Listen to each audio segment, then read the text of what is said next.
Hello, how are you doing? Here in Cyprus, it's really warm, really hot, and quite humid. I need to be using air condition. I hope it's not making too much noise at the background. And I also have a new microphone. It's quite pretty, so I hope you can hear me very well. And I want to talk to you today about something that I saw very clearly yesterday.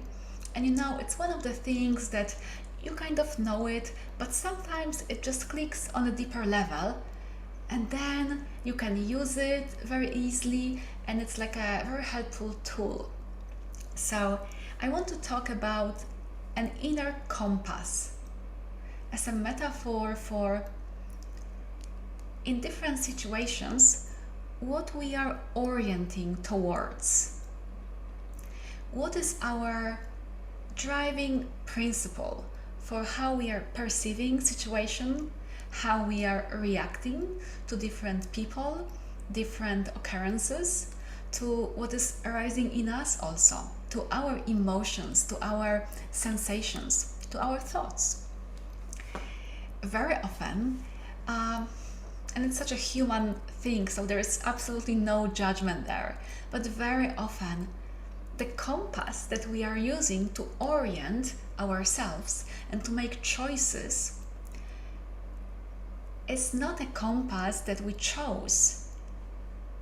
It's kind of autopilot compass. It's something that's been conditioned, something that maybe we learned as we were children or young people, or maybe that's a pattern that we picked from someone close to us, from our partner, or from a group of people that we hang out with. And I will give you a couple of examples in a while. But on like a more abstract level, the compass that we are using can be unconscious. It can be driving us, but that's not what we are actually choosing. That's not what we want. And then we get results that are frustrating. We can be disappointed with ourselves or with the results. But we can actually choose what compass we want to be using, what we want to be orienting towards. It can be a conscious choice that requires some intentionality. So let's bring it down now to a more concrete level and look at an example. Or something recent maybe. I had to do some things in the morning, like a couple of things to orchestrate with the kids, with some errands I had to run, and also to be on time home for a session with a client. And also there's a lot of heat here, so in the morning I was feeling quite lazy, not having too much energy. And the unconscious compass that I could have been using, and that sometimes I was tempted to use, and maybe I even used it for a while, but I caught myself because I know that I can choose. The unconscious compass was orienting me toward go through the struggle, get to the end, go through it, let it end, and you need to handle everything, and that's what matters, that you have all the pieces organized. That's the most important thing, that everything is done, and nothing else matters. Can you feel that it feels quite, tense and quite rigid and unpleasant? But it's not how I want to be going about my day, and that's not how I want to be interacting with my kids.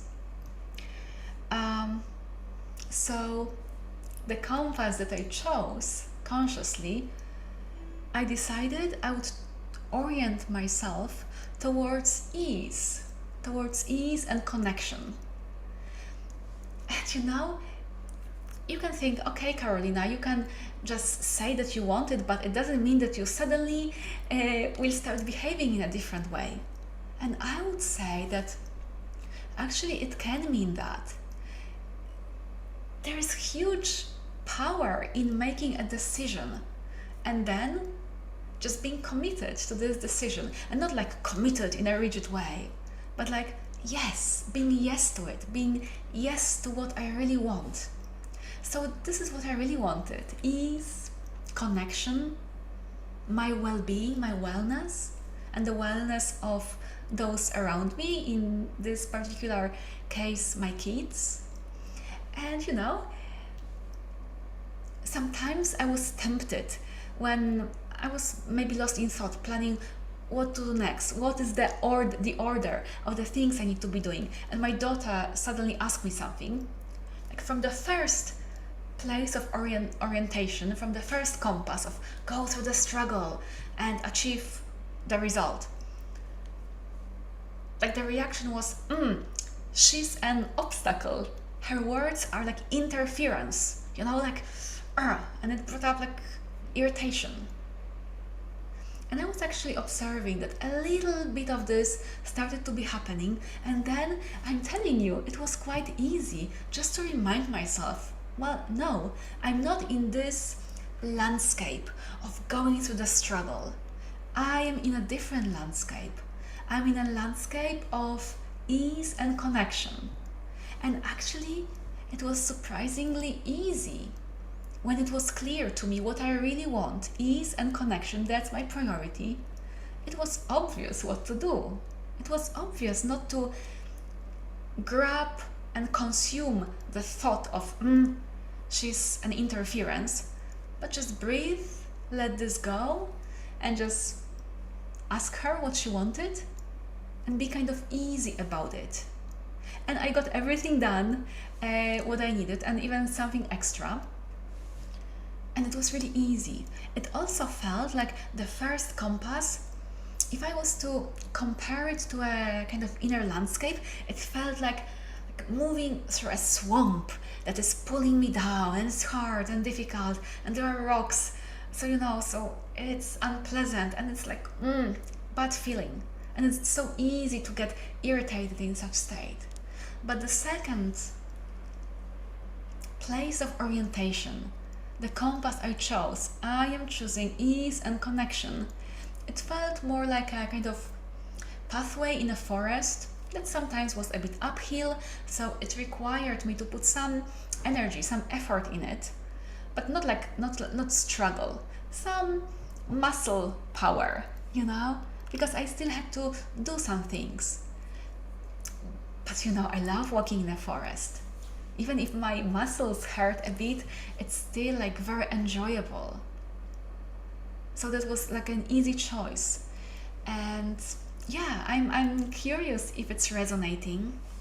I know that this topic of getting either overwhelmed or stressed out in situations that we need to deal with in everyday life it's very common. It comes up again and again in my calls with my clients. And yesterday, when I was talking with a wonderful client of mine, and she knows who she is, hello, the topic of the inner compass came up. And it really helped me also to see how simple it can be, to see what is the big potency of choosing, and then being yes to my choice, and then just reminding myself that's what I'm choosing. It just starts acting like a compass. Doesn't need to be hard. And when we get lost, because the conditioning, the old compass is, it can be quite strongly wired in our neurology, so we don't need to be hard on ourselves when we fall into the old tracks. It will happen, probably. It will happen to me and to every human being that is choosing something new. And it's a big potency in just noticing that I'm in some old tracks that I'm not choosing now, and just bringing ourselves back to the track I want to be on. So in your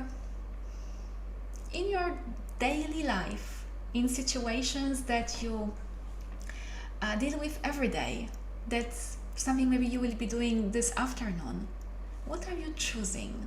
What quality? For me, this morning it was ease and connection. What is the quality that you're choosing? And would you like to play with it, to have it as your compass, and to see how the compass can effortlessly direct your perception and show you where to go, show you where not to go, and show you how to be in the world. Okay, I hope it was insightful. Maybe it would spark an interest in you, and I'm wishing you wonderful evening or afternoon or morning whenever you're listening to it. I'm looking forward to going to the beach later on, maybe around sunset. I really love sunsets and water, especially when they come together. So, sending you a big hug, and until next time, bye bye.